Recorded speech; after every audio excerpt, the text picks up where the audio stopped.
Graça e paz, meus irmãos. Amém. Peço para que abram a palavra do Senhor. Primeira Epístola de João, capítulo 2. Leremos os versos 7 até o verso 14. Nós estamos dando sequência a uma série de mensagens que tem o título de Cristianismo Puro e Simples. E esta é a quarta mensagem desta série. Primeira João, capítulo 2, verso 7 ao verso 14.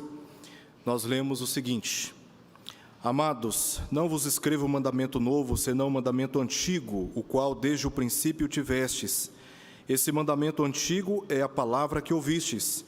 Todavia vos escrevo novo mandamento, aquilo que é verdadeiro nele e em vós, porque as trevas se vão dissipando e a verdadeira luz já brilha.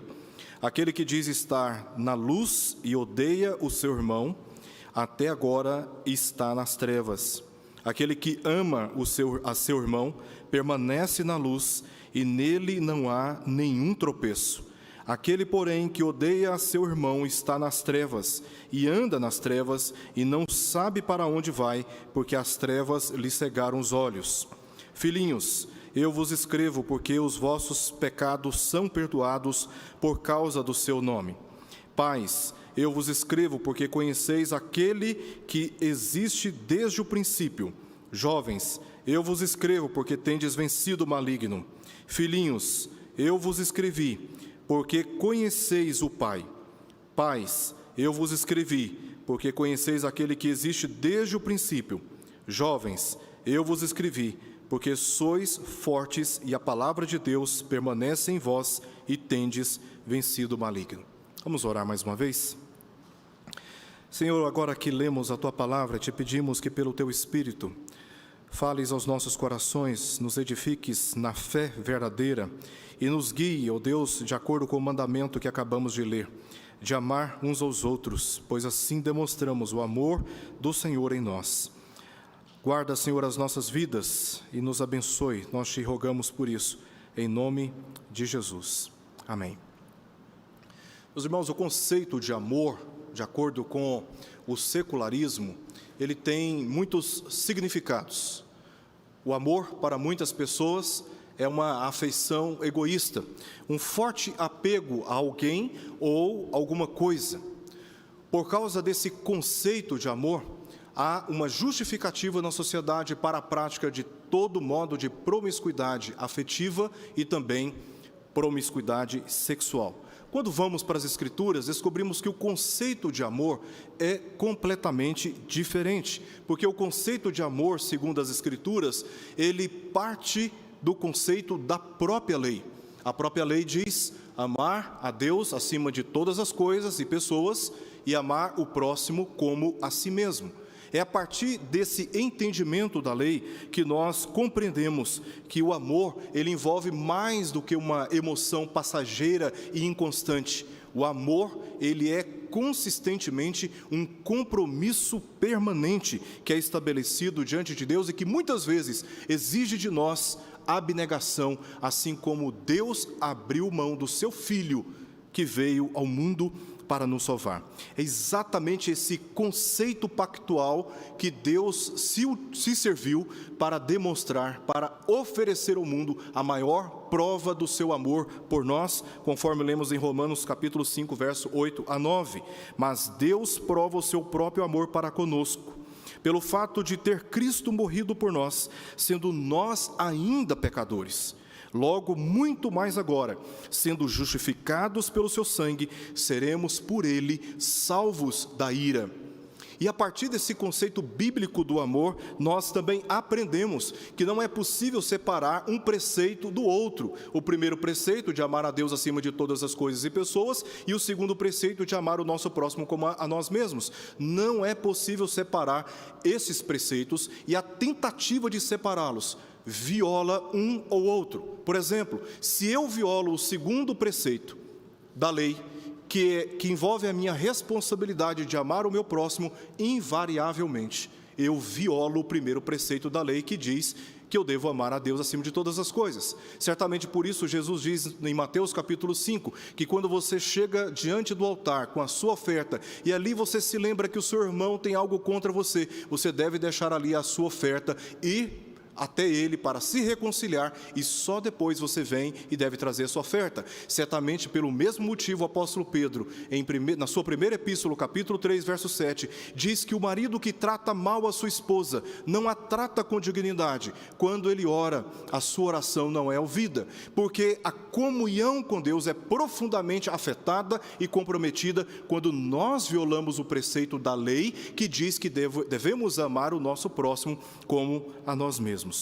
Por isso, nós aprendemos que esses conceitos do amor devem ser observados por nós no tocante às nossas relações pessoais como membros do mesmo corpo de Cristo. Olhando para o nosso contexto, no capítulo 1, João destacou a necessidade que todos nós temos de ter comunhão com Deus e também com o seu Filho, e a maneira como essa comunhão com o Pai e com o seu Filho afeta as nossas relações uns com os outros, porque o sangue de Jesus nos purifica de todo o pecado.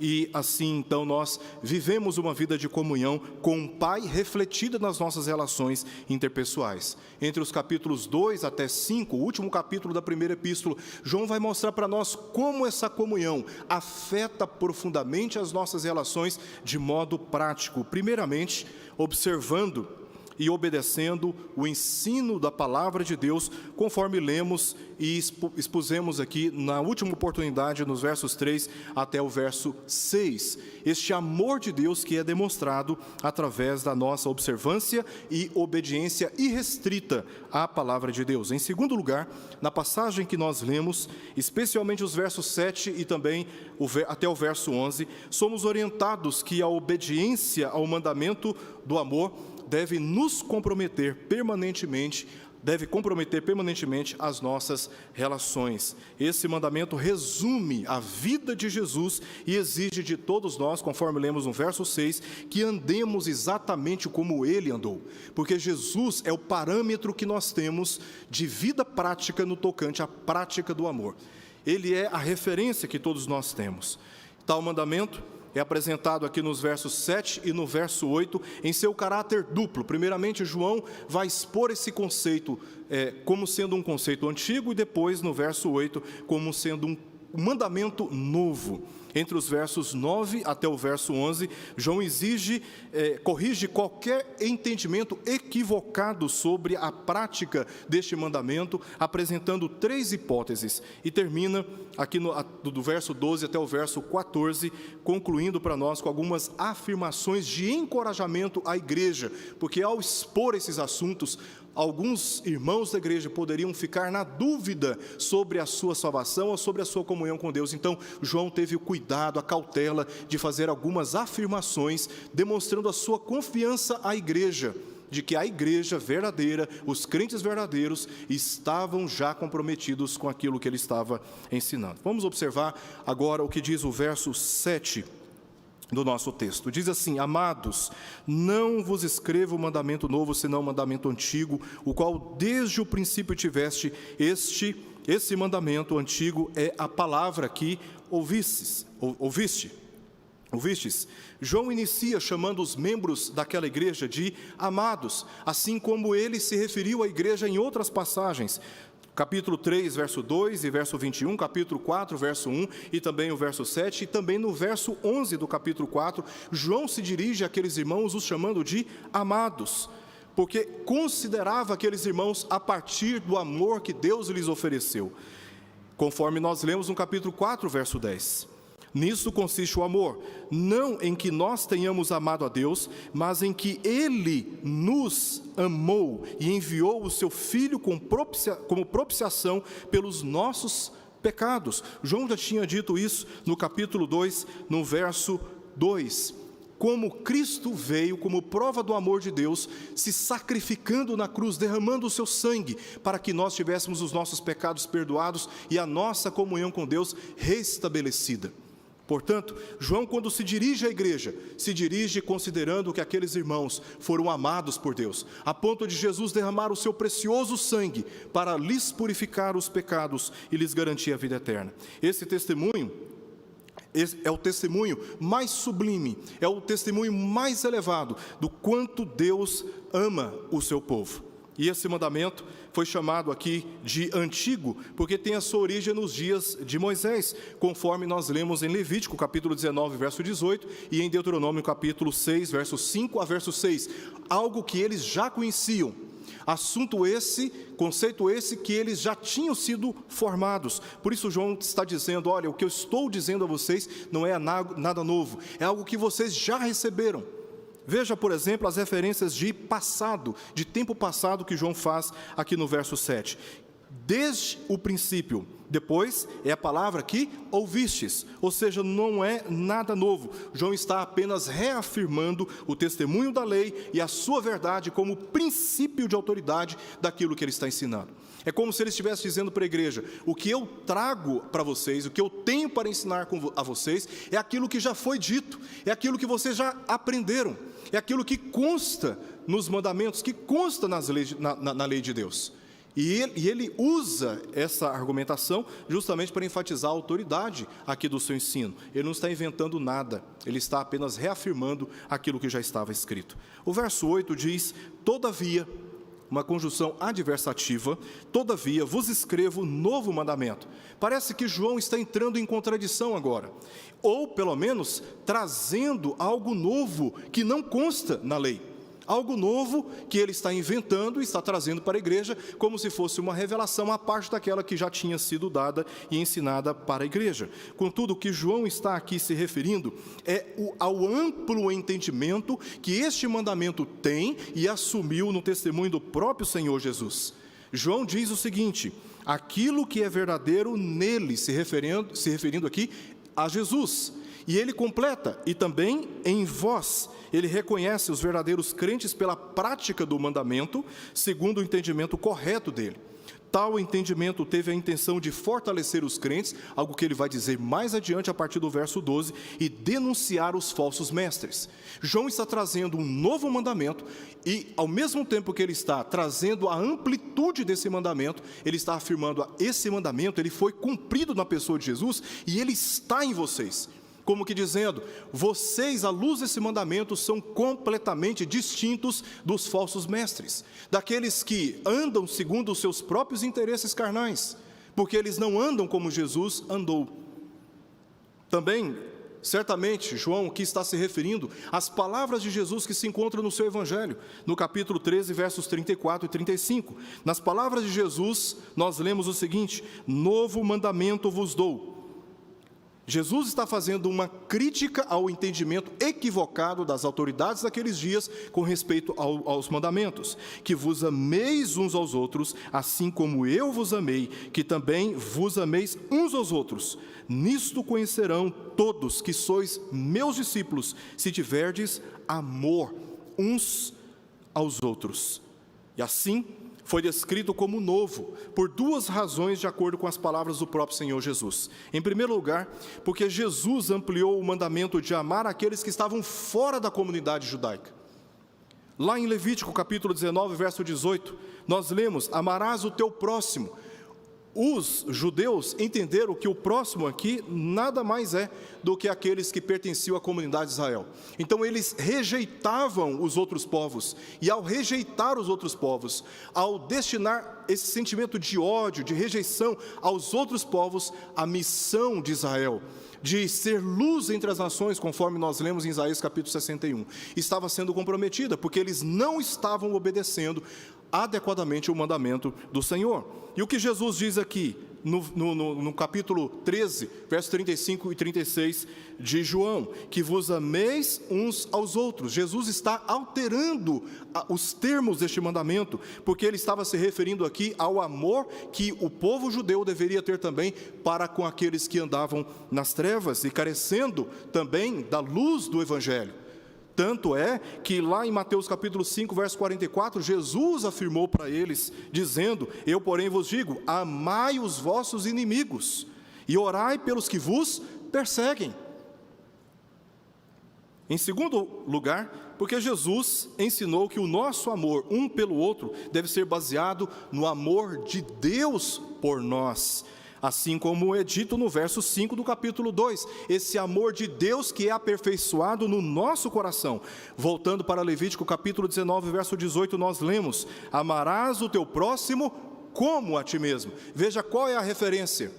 A referência do amor que devemos aos outros é o amor que temos por nós mesmos. E Jesus está dizendo, no capítulo 13 de João, Evangelho de João, verso 35 e 36, que vos ameis uns aos outros, assim como eu vos amei. Porque o amor de Jesus é a referência que nós temos para aplicarmos corretamente o mandamento que diz: amar o nosso próximo como a nós mesmos. Sem essa referência, nós que somos egoístas, nós que somos indiferentes, nós que ignoramos as necessidades dos outros para proteger os nossos próprios interesses, não amaremos de modo adequado o nosso próximo, não amaremos de modo adequado o nosso irmão, que está aqui do nosso lado. Mas quando nós corrigimos o entendimento do amor a partir do conceito bíblico, nós olhamos para Jesus como a nossa referência de amor. E como que Jesus amou os seus inimigos? Ele é a nossa referência. Jesus veio ao mundo quando éramos inimigos da cruz, e Ele se sacrificou por nós. Nós que antes éramos inimigos dele, Ele nos amou, e é por isso que nós hoje o amamos, porque Ele nos amou primeiro. Ele nos amou primeiro.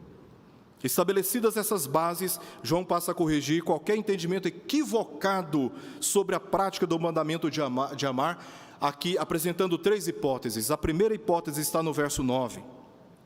Aquele que diz estar na luz e odeia a seu irmão até agora, está nas trevas. No capítulo 1, João disse que Deus é luz e nele não há treva nenhuma, verso 5, e que se andarmos na luz, como Ele está na luz, mantemos comunhão uns com os outros, verso 7. Então, se afirmarmos ter comunhão com Deus, devemos manter a comunhão uns com os outros, ter interesse pelos nossos irmãos, nos esforçar para estar próximo deles e ajudá-los nos momentos das suas dificuldades. Notemos que há uma exceção aqui, há uma conexão entre os versos 4, se você voltar para o verso 4, você verá que ele começa dizendo, aquele que diz, depois no verso 6 ele diz, aquele que diz, e agora no verso 9 ele diz, aquele que diz. Há uma conexão entre esses três versos, e esses três versos, nada mais, nada menos, João enfatiza a coerência que precisa ter entre as nossas palavras e as nossas ações, se confessamos estar na comunhão com Deus, ou seja, se proferimos, se confessamos, se afirmamos que estamos em comunhão com Ele. Essa comunhão deve ser expressada, comunicada na prática, nas nossas relações, no cuidado uns com os outros, observando o modelo de amor na prática, que só pode ser encontrado no seu estado perfeito, na pessoa e nas obras do Senhor Jesus Cristo. A segunda hipótese está no verso 10. O amor ao nosso irmão confirma que estamos em comunhão com Deus. Ele mostra primeiro uma hipótese negativa. Se porventura nós dissermos que estamos na luz e odiamos o nosso irmão, nós não estamos de maneira alguma na luz, nós estamos mentindo, na verdade estamos nas trevas. Agora ele mostra no verso 10 uma hipótese positiva. Se nós, verso 10, aquele que ama a seu irmão permanece na luz. Veja como a nossa relação com o nosso irmão afeta a nossa comunhão com Deus. Aquele que diz, aquele que ama a seu irmão, permanece na luz, e nele não há nenhum tropeço, não há treva nenhuma, porque ele está verdadeiramente em comunhão com Deus, que é luz, e ele comunga desta santidade. Este crente permanece na luz, diz o texto, e não se encontra nele tropeço, ou seja, não se encontra nas suas relações qualquer estímulo ao pecado, à apostasia ou a uma vida cristã esterilizada pelo egoísmo e pela insensibilidade. O irmão que está em comunhão com Deus, na convivência com Ele, nós crescemos. Na convivência com Ele, somos estimulados a andarmos em santidade. Na convivência com Ele, somos confrontados nos nossos pecados. Na convivência com Ele, nós aprendemos a palavra de Deus, a sabedoria divina, na aplicação correta deste mandamento nas nossas relações. Mas quem não está em comunhão com Deus, tudo o que Ele te oferece é desestímulo, não por aquilo que Ele diz, mas por causa da sua prática, por causa do seu testemunho, porque ele não está em comunhão com Deus, ele está nas trevas. E João está dizendo que, estando em comunhão com Deus, nós, evidentemente, serviremos aos nossos irmãos, os estimulando a uma vida de santidade, muito mais pelo nosso testemunho do que pelas nossas palavras. Algo que no verso 9, João mostra essa inconsistência de falar aquilo, de professar alguma coisa, de ensinar alguma coisa que nós mesmos não estamos vivendo. E João aqui reivindica que aquele que pratica este mandamento, ele demonstra na prática que ele está em comunhão com Deus. A terceira e última hipótese está no verso 11. O ódio ao nosso irmão nos leva a uma escuridão muito maior. Notemos o que ele diz, verso 11: aquele, porém, que odeia seu irmão, está nas trevas e anda nas trevas, e não sabe para onde vai, porque as trevas lhe cegaram os olhos. Se você ler novamente o verso 9, você vai perceber que João, na primeira parte, está repetindo as mesmas palavras. Ele não está trazendo nada novo. Contudo, na segunda parte, depois da palavra trevas, João está trazendo para nós aqui algumas ênfases, pelo menos duas ênfases e uma razão que ele apresenta no final. A primeira ênfase que ele dá aqui está na frase, anda nas trevas. Ele anda nas trevas, esse que odeia o seu irmão, que o trata como um inimigo, é um adversário, e que não se esforça pelo bem dele, por falta de amor. O ódio não é apenas o plano de agredir, de ferir e de fazer mal, é simplesmente você não cuidar dele, você não demonstrar e oferecer qualquer tipo de afeto, empatia pelo seu sofrimento, pelos seus interesses. Você simplesmente o ignora. Aliás, talvez esta seja uma das mais terríveis atitudes que podemos ter uns para com os outros, que é de ignorar o nosso irmão, de fechar os nossos olhos para ele. Lá do livro de Provérbios diz que aquele que ouve o clamor do aflito e necessitado, que tapa o seu ouvido ao clamor do aflito e necessitado, clamará na sua angústia e não será ouvido.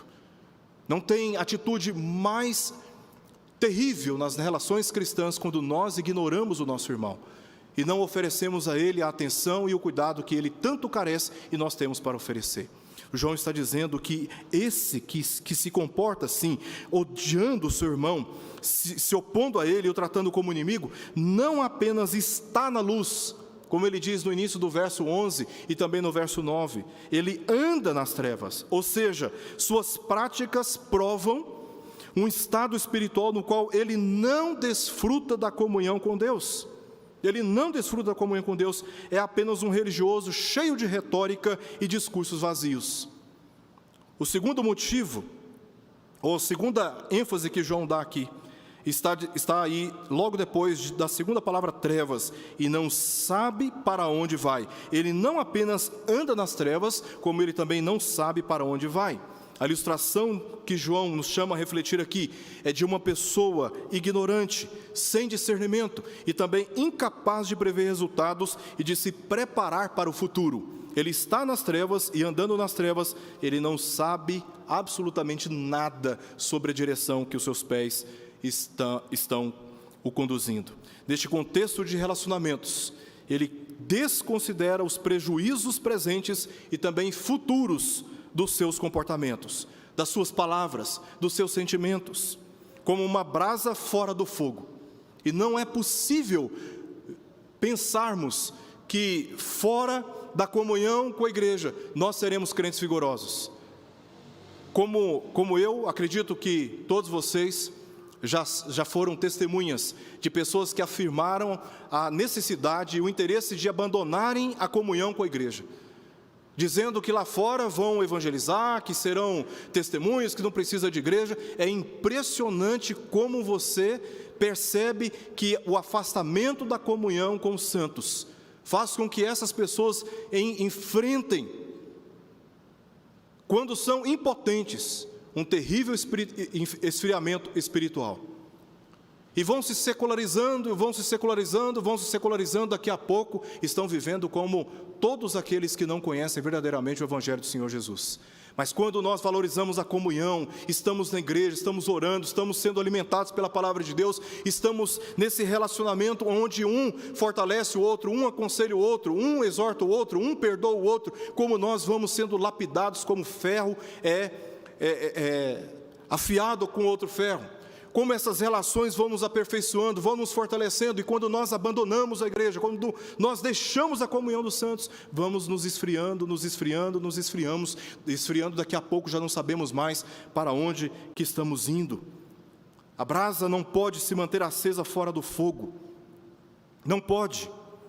O ódio tem o poder de enganar a ponto de a pessoa preferir a mentira que a verdade, e ainda fazê-la ostentar-se na sua incredulidade e também no seu orgulho.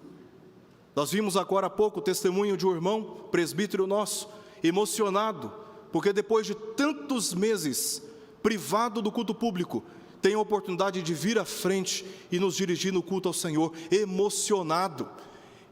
Essa emoção, essa vibração na vida cristã, esse amor, esse apego uns aos outros deve estar presente não só no meu coração, mas no coração de todos nós. É o amor de Deus que nos visita e nos permite ter esse interesse de estarmos juntos e não perdermos um dia sequer de estarmos na casa do Senhor. Aliás, o salmista diz que um dia na casa do Senhor vale mais do que 1000 fora. Mais do que 1000 fora, porque não tem valor que possa ser comparado à comunhão dos santos. Quando nós nos reunimos e unimos as nossas vozes no louvor ao Senhor que salvou a nossa vida por meio de Jesus Cristo, não tem nada mais precioso para um cristão verdadeiro que estar junto com os demais, num culto de louvor e de adoração ao Senhor, ouvindo publicamente a palavra do Senhor. E a razão daqueles que ignoram o amor, o afeto, o apego de uns para com os outros, é porque as trevas lhe cegaram os olhos, diz o final do verso 11.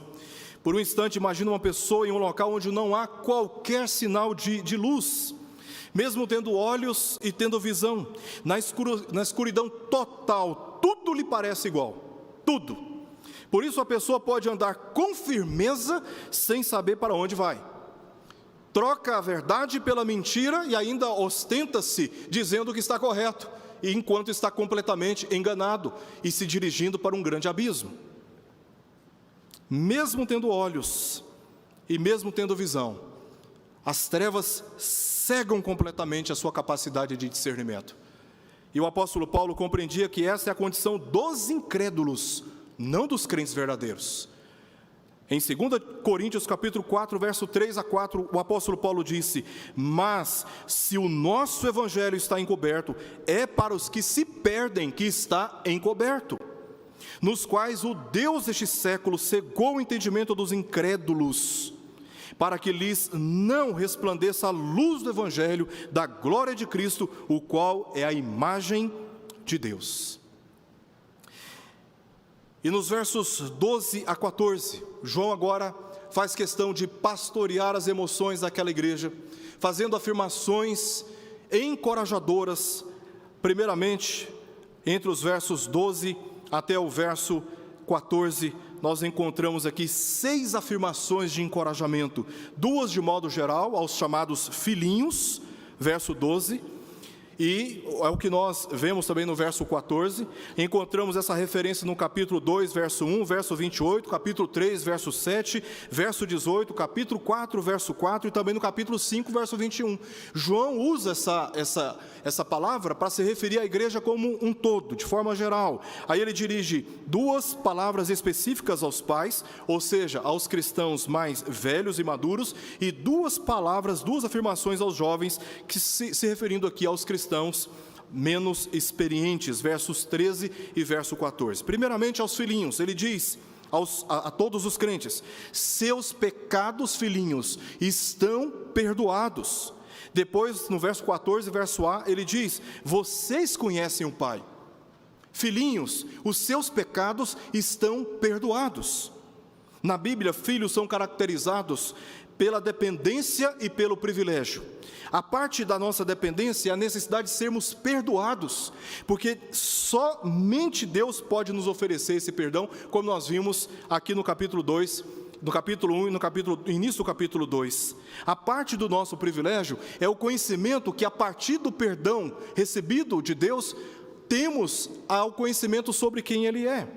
Esse acesso que é garantido pelo Filho, ao sermos perdoados, Ele nos abre um novo e vivo caminho, pelo qual nós passamos a conhecer a Deus. E João está dizendo: filhinhos, os seus pecados estão perdoados, e vocês agora conhecem o Pai.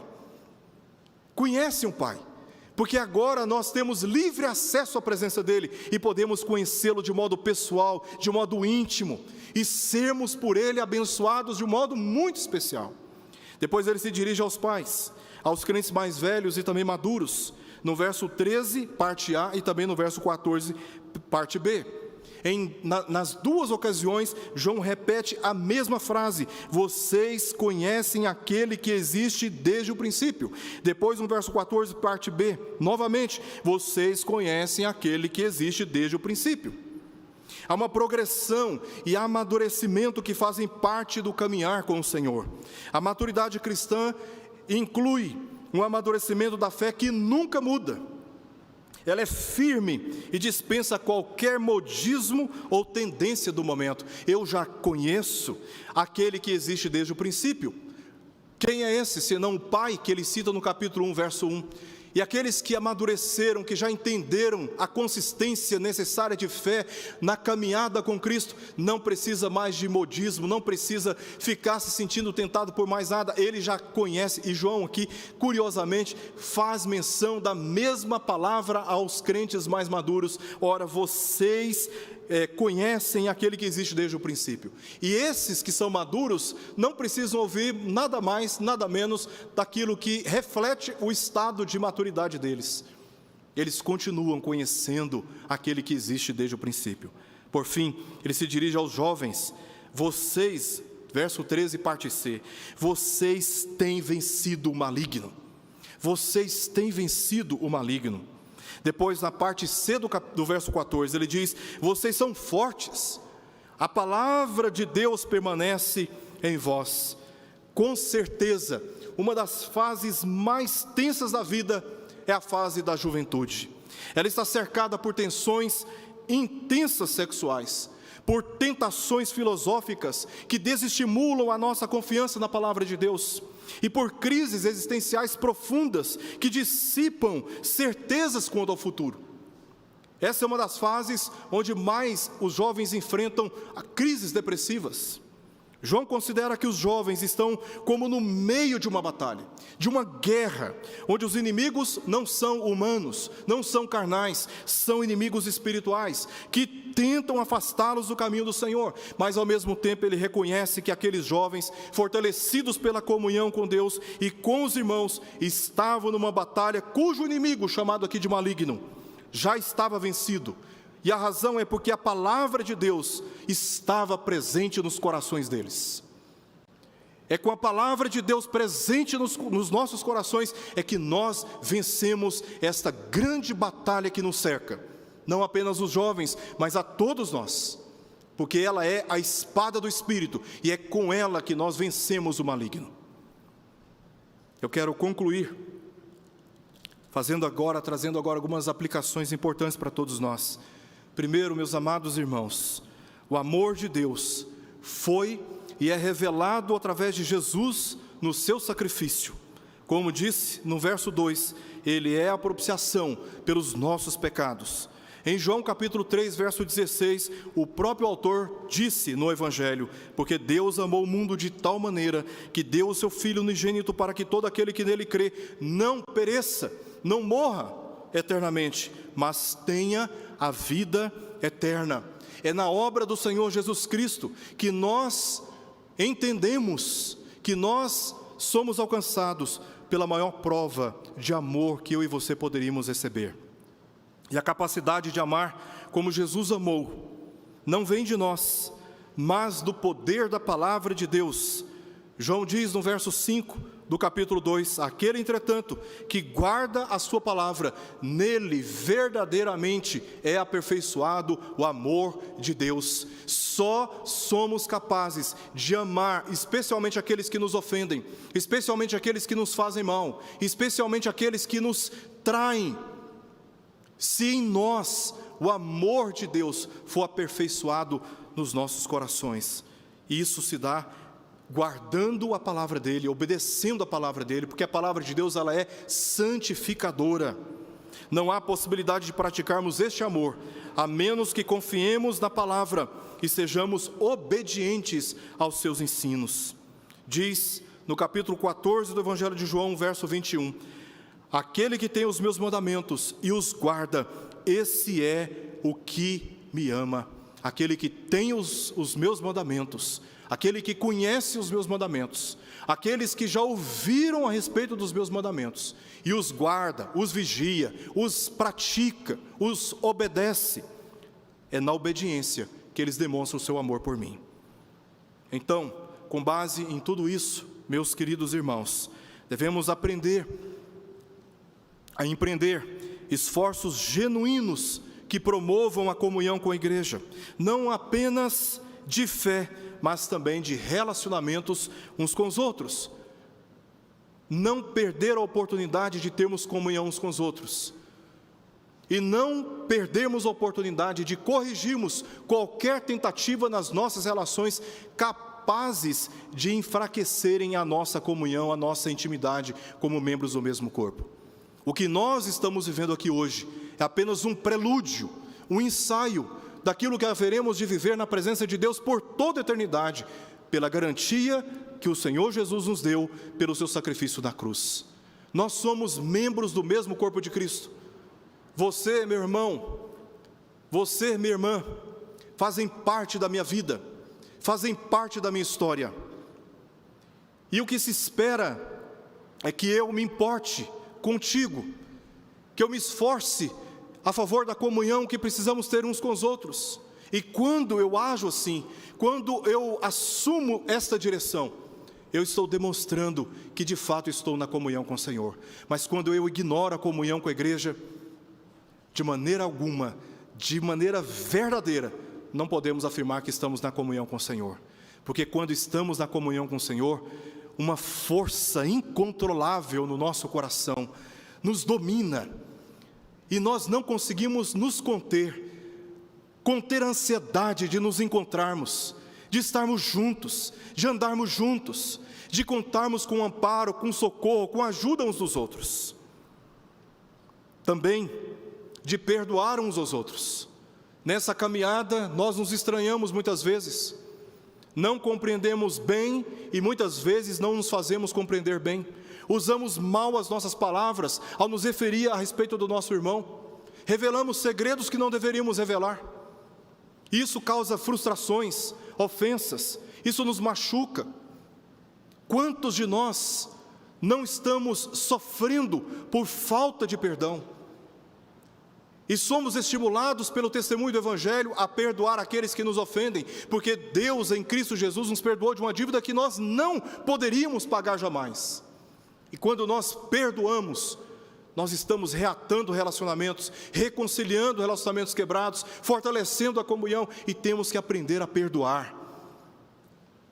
Em nome do Senhor Jesus, eu apelo para que você perdoe o seu irmão e o trate como seu melhor amigo, mesmo que ele não queira a sua amizade, mesmo que ele não queira te conferir qualquer tipo de consideração.